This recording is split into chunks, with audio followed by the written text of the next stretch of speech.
Today's First Alert afternoon weather update is brought to you by Lockhart Roofing.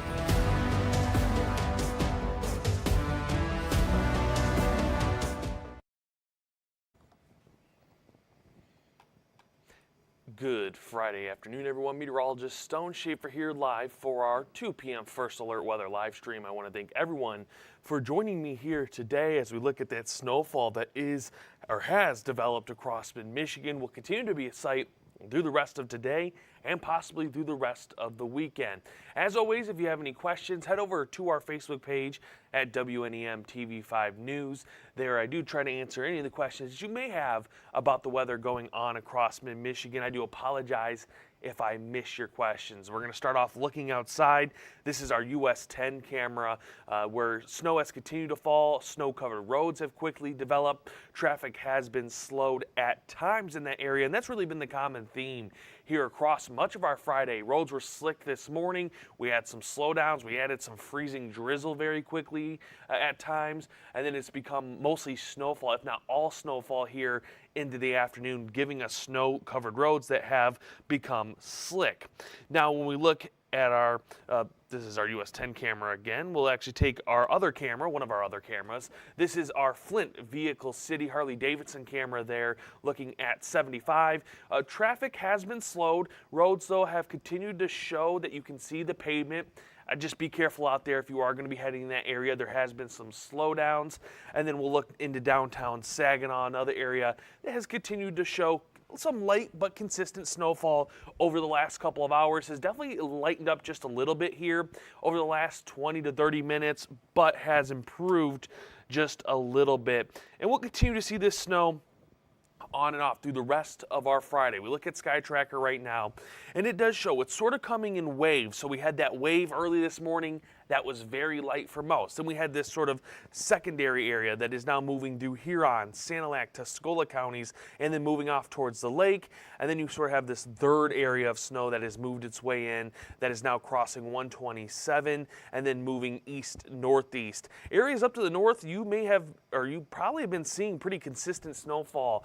So if you have any snow reports there, let me know, just because it'd be nice to know you really haven't caught that break. Sort of we had this area right between the Tri-Cities and 127 that was trying to break apart, but has struggled here over the last hour or so. And when we pull away cloud cover on our pinpoint Doppler, it does show us that sort of third wave moving itself across 127, maybe even some more consistent snowfall across Shiawassee County into southern Saginaw County. So that's Chesaning south into Owasso, and then eventually moving into Flint. And because of this snowfall, we have had traffic slowdowns. Here's your First Alert traffic maps. Our northern counties, just those slowdowns, areas around West Branch on M30 into M55, 75 from Standish all the way through Roscommon County, has been seeing slowdowns on and off through really much of the morning into our afternoon. We look into the sort of Tri-Cities area, Central Michigan area, and Bay region. It's a lot of yellow, a lot of slowdowns. We'll actually zoom in real quick on the Tri-Cities. 675 has been on and off slowdowns here since about noon. So if you have to travel in that direction today, be careful. 75 as well has been slowed down. Midland on US 10 around that area did have some freezing rain earlier this morning, so that also created slowdowns. Good morning, or good afternoon, I should say, to you, Linda. Hello, Tristan. Hopefully you're having a nice, dry Friday afternoon. Obviously not everyone avoiding that snowfall. Then we move down to the south. Genesee County has had slowdowns. Southbound 75 was closed at one point about 30 minutes ago. That was right around the Clio area all the way down to Mount Morris. It looks like, or appears that has opened back up, but still slowdowns there on 75 through Genesee County, mostly southbound, but even northbound has had some slowdowns. So just be careful with that. There have been accidents on and off across mid-Michigan. Just be safe if you do have travel plans today, and just be prepared if you do come across road closures to have to take different directions to get to your location. Because like I said, southbound 75 was closed right there as you enter Genesee County, right around Clio down to farther south. that appears to have reopened. We're not seeing that alert right now on our map for that closure. So that tells me it has reopened, but still seeing slowdowns. Now, if you have travel plans to other locations, maybe you have to travel down to Lansing, actually has improved quite a bit. This is an area that did have slowdowns at times as that first round of snow entered, but even at this point, lots of green. That's a good sign if you had to travel that direction. And then obviously Metro Detroit is starting to see that snowfall, so really starting to see roads slow down there. This is obviously an area that earlier in the week had that sort of surprise snow that stalled in over Oakland County down to Metro Detroit and really just didn't move. And that was even in southern Genesee County. But right now, seeing those slowdowns starting to pop up. So if you have travel plans into Metro Detroit or even just south of Genesee County, just be prepared for those slowdowns here over the next couple of hours as we continue to see that snowfall. And hour by hour shows snowfall, while it may break apart a little bit, should be pretty consistent here through about 4 to 5 p.m. It's after that that most consistent setup may move itself out of the region, but we're not done with snowfall. We actually continue to see isolated chances through the night. It's just going to become a lake effect event as we get through the remainder of our Friday night into our Saturday. Here we at 1 a.m. on Saturday, showing a good round of snow trying to move into the Tri-Cities out towards 127, really right along US 10. So that will be an area we had to just keep an eye out for. M65 north of accident, whiteout conditions. Yeah, that doesn't surprise me. Just be careful. We're going to say it a lot. This is really your typical January snow, but I think winds are adding enough, are strong enough right now that are picking up a lot of that lighter snow. It was icy this morning. Yeah, we did, again, have some refreeze from anything that got treated last night into this morning. And then obviously some freezing drizzle developed right in between sort of the first line and the second line. So that's why we did see icy conditions. Again, did have some accidents. US 10 was really that hot spot for accidents. And again, had a lot of reports there. But like I mentioned, snow chances more consistently should start to move out by about 5 to 6 p.m., but we just continue to see isolated chances of lake effect snow. It's not going to be widespread. I think, though, it's just going to be enough through tonight into Saturday and Sunday that it's just going to be annoying for anyone that's really not a snow lover. If you're not someone that likes the snow, it just doesn't really go away, which is definitely a change compared to what we've been seeing over the last couple of weeks. We've been sort of in that sort of train of low pressure systems, but it also brings days of rain. So maybe we have a snow event, but the next day is rain, and then we have temperatures in the 40s and 50s. We're not really getting that with this sort of next 7 days. So if you do have travel plans, just be prepared. We could be dealing with icy conditions starting as early as this morning through next week as temperatures start to drop. We'll be back into the teens for our highs starting as early as this weekend into Monday. And we just really don't see anything that helps relieve that. It's going to be up to road crews to get out and take care of the roads here over the next couple of days. Obviously, they will be out. They've already been out today. Road crews busy since really yesterday afternoon, and will continue to stay busy most likely here over the next couple of days.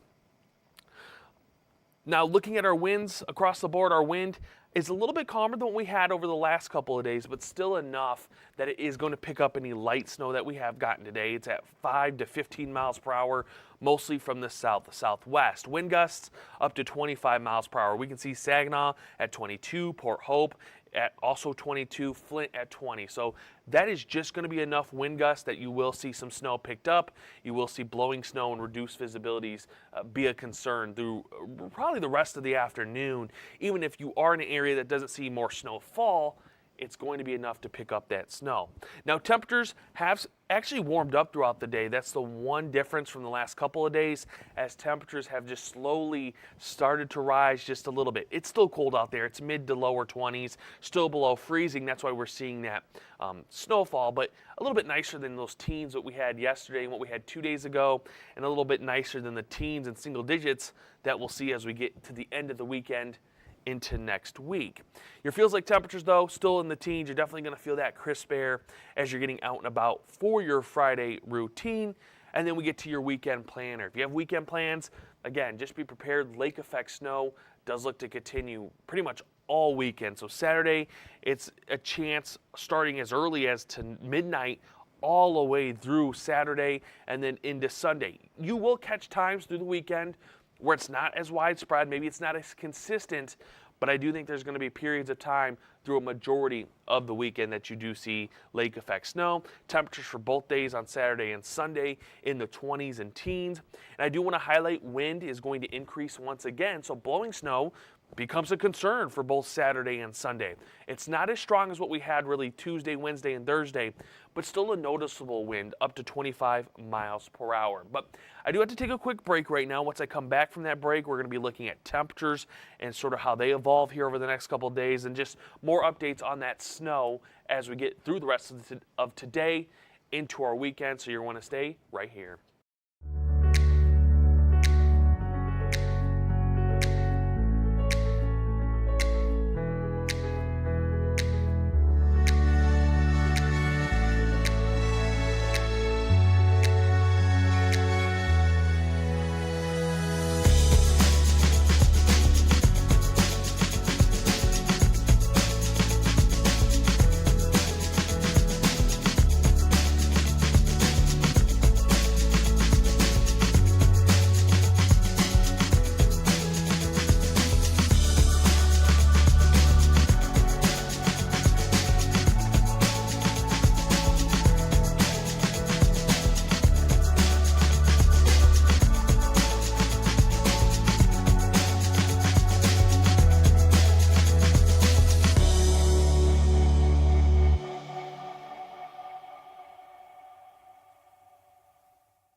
Well, welcome back, everyone. Meteorologist Stone Schaefer here, live for the second half of our First Alert Weather live stream, just looking at temperatures and how they're going to evolve here over the next couple of days. We start off with our lows for tonight. It's not much of a drop of what we're going to see here over the next couple of hours. It's mostly mid to lower 20s. A few areas could be in the teens. I'm not going to count that out as we wake up tomorrow morning, but for the most part, you're staying above average for tonight. Average, again, this time of year, right around 16 degrees. Then we get to our Saturday. Like I previously showed before the break on our hourly planner, we're right back into the upper 20s. There may be a few lower 30s there. It's definitely going to be a range from upper 20s and lower 30s. Still cold, still going to need to be bundled up, but it's definitely one of the warmer days we're going to see because we are seeing some Arctic air move its way into mid-Michigan. You probably have been hearing about this. If you are someone that's on social media, there's been a lot of talks of it moving in. This is going to be probably late Sunday and then giving us a cold outlook for next week. So here's your hour by hour. Sunday afternoon, we're back into the teens. This is Sunday evening, actually, 8 p.m. on Sunday. Temperatures 13, 14, 15 degrees, continuing to cool off. Now, it's not that low on Monday morning. It's teens. It's going to be you're going to need to be bundled up. But we continue to drop temperatures as we get into Monday night into Tuesday morning. This is 6 a.m. on Tuesday. That Arctic air really showing itself. It's single digits below zero. We could have a few areas trying to approach teens below zero. We do actually have a little bit of recovery on Wednesday. We're back into the teens and 20s. It doesn't last long, though. Thursday morning, we're back teens and single digits, and then pushing below zero as we get through Friday night into Saturday. So this is a week away. Things could definitely change, but there has continued to be this outlook that we'll have colder days into next weekend. This is Saturday of next weekend. Teens, single digits below zero, so definitely on the colder side here over the next couple of weeks compared to what we've been seeing over the last couple of weeks. And then wind. I know this has been something that's sort of been sort of a bother, especially as we've gotten this lighter snow that can easily be picked up by our winds. We just continue to see wind gusts at 15 to 30 miles per hour from the south-southwest. So this is right around 4 p.m. seeing those stronger wind gusts. Does try to calm down a little bit tonight, but it really isn't by much. And then it's picking back up. This is 11 a.m. on Saturday. Your wind gust at 25 to 35 miles per hour. So that is easily enough for any fresh snow that you have to be picked up by that wind. So blowing snow becomes a concern, reduced visibilities if you have travel plans about midday Saturday, especially out Huron County. I know that's an area that does fight blowing snow and higher or reduced visibilities as we get these stronger winds, and then continuing to see really noticeable wind through Sunday into Monday morning. And I do want to highlight something that you probably notice here, even stronger winds on the western side of the state as we get up Monday morning. It does appear that winds will continue to increase as we get into the new work week. So by Monday, winds could be back up 30 to 40, maybe 45 miles per hour. So we just continue this streak of windy conditions here over the next couple of days and into the new work week. Now your hour by hour, we're going to go a little bit farther here. This is going to go past today. Again, this is 8 p.m. still continuing to see those isolated lake effect snow chances. Again, consistent at times, but not the most widespread. It's definitely there as we have this west wind to see that lake effect snow. Saturday holds some dry conditions at times. You actually may see the sun Saturday afternoon. I'm not going to count that out. But there's also going to be times where you do have that lake effect snow wanting to fall across the region. And then as we get into Sunday, it does appear that we may have a more active pattern of lake effect snow. I think the biggest question that has to be answered is how far east does that snow reach? And then as we get into Sunday evening, Sunday evening, we actually see more consistent lake effect snow wanting to fall. So again, we just don't really get rid of that snow chance here over the next couple of days. It will continue and will be a sight as we get through Monday, Tuesday. We'll show here actually our 7-day forecast that we continue to hold on to snow chances for the next 7 days. I think our most consistent snow chances right now are going to be the rest of today. And then I think Sunday night into Monday morning, that looks to be a more consistent chance. And then by mid next week, again, it's sort of far out. Models will definitely change, but right now models are showing again today, Sunday night into Monday, and then Wednesday being more consistent snow chances that will give us some accumulations. I think just be prepared. You may have a day where you scrape the sidewalk, you scrape the driveway, and the next morning you have more snow. So it's just that pattern. It's that winter-like January pattern that we do typically get. So we are used to it, but just be careful. Obviously, another sign you see here is temperatures staying in the teens and 20s. That will give us, obviously, conditions where roads won't recover as well without the help of road crews. So if you do live in an area that maybe road crews don't get to as often, off in the countryside or just maybe off away from cities, just be prepared. You may actually have a few days of sort of icy snow-covered roads as we don't have a situation where we're warming back up to the 40s and helping that snow melt. We just had those teens, single digits, and even 20s below freezing and more snow. So if you have travel plans here over the next couple of days, I'd make sure you tune into the First Alert, TV5 First Alert weather team as we'll continue to have updates on these snow chances over the next couple of days. Because I don't see any more questions in our chat, I am going to be ending the stream here in just a second. I want to thank everyone for joining me today. Obviously, snow chances will continue. We'll have updates over on our website at wnem.com. The weather tab there always has updates from the First Alert weather team. You can also download our First Alert weather app. You can download that in your app store. You can also scan the QR code right below me. That will send you to your app store on Google or Apple where you can download that. We send updates all the time, especially if you start to get in a more active weather pattern. It also sends you alerts if we get a winter weather advisory or we get cold air advisories, especially into next week. Your phone will alert you for that. So that's just to help you be prepared for the active weather pattern that we are seeing in that obviously winter-like weather pattern. But as always, stay dry for the rest of the week into our weekend. Stay warm as we see those temperatures drop. Tune in this evening at 9 p.m., right around 9 p.m., where Chief Meteorologist Chris Easlick will have more updates on that weather for really this afternoon and evening and into the weekend. Thank you for joining us. Today's stream has been brought to you by Lockhart Roofing.